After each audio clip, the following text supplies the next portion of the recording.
Customer driven marketing. আমরা অনেক সময় বিভিন্ন প্রোডাক্ট নিজেদের মন মতো করে কিনতে চাই।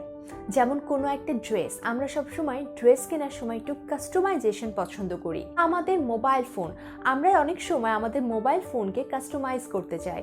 যদি এই ফিচারটা থাকতো, যদি এই ফিচারটা না থাকতো, এরকম হয় না? কোনো বাড়ি বানানোর সময় যেমন দেখা যায় ইনফ্রাস্ট্রাকচার ডেভেলপমেন্ট কোম্পানিগুলো, ওরা সবসময় কাস্টমারের কাছ থেকে শুনে যে তারা কি চায়।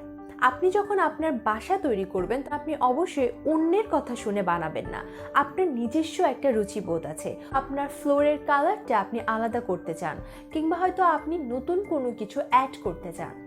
ঠিক এটাই হচ্ছে কাস্টমার ড্রিভেন মার্কেটিং, কিংবা বলা হয় যাকে customer centred marketing. Customer driven মার্কেটিংয়ে কোম্পানি সবসময় কাস্টমারের কথাকে প্রাধান্য দেয়। কাস্টমার যা বলে কোম্পানি তা করে। উদাহরণ হিসেবে আমরা অ্যামাজনের কথা বলতে পারি।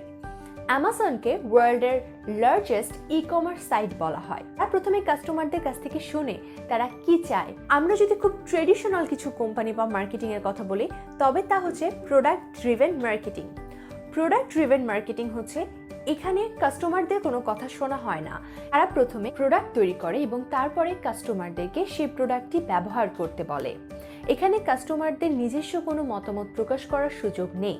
কিন্তু কাস্টমার ড্রিভেন মার্কেটিংয়ে কাস্টমাররা নিজেদের মতামত প্রদান করতে পারে এবং তাদের পছন্দ অনুযায়ী প্রোডাক্টটি কোম্পানির কাছ থেকে নিতে পারে।